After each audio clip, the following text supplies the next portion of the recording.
Ыдыс аяқ түрлері.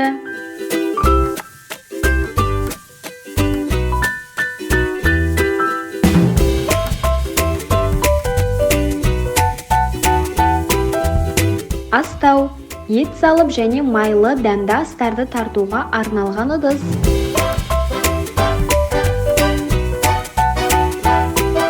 Шара, қымыз құюға арналған ыдыс, кей жерлерде тегене деп атайды.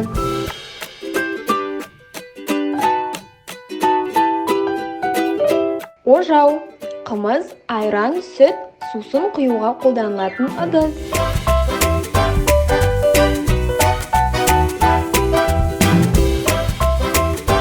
Қазан, тамақ пісіруге арналған шойыннан немесе басқа металдан құйылып жасалған ыдыс.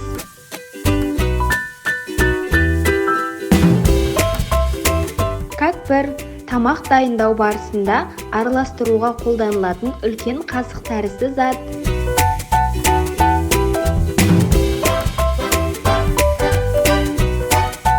Пышақ, кесуге, тілуге арналған өткір жүзді қару.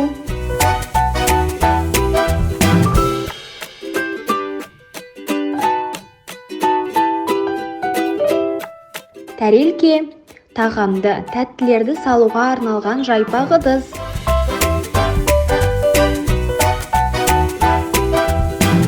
Қасық, ас тағам ішуге арналған құрал. Оның көлемі мен пайдаланатын мақсатына қарай ас қасық және шай қасық деп аталады. Шанышқы, саппен бір ұшында бірнеше жіңішке тісшелерден тұратын асханалық құрал.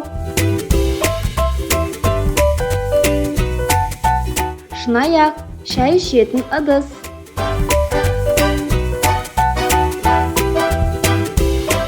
Кесе, сұйық тағам ішуге арналған шұңғыл ыдыс.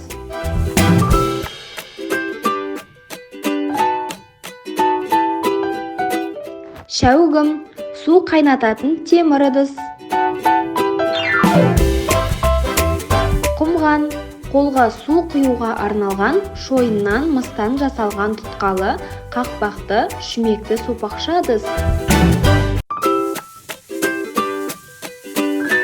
Табақ, ас салатын үлкен тәрелке.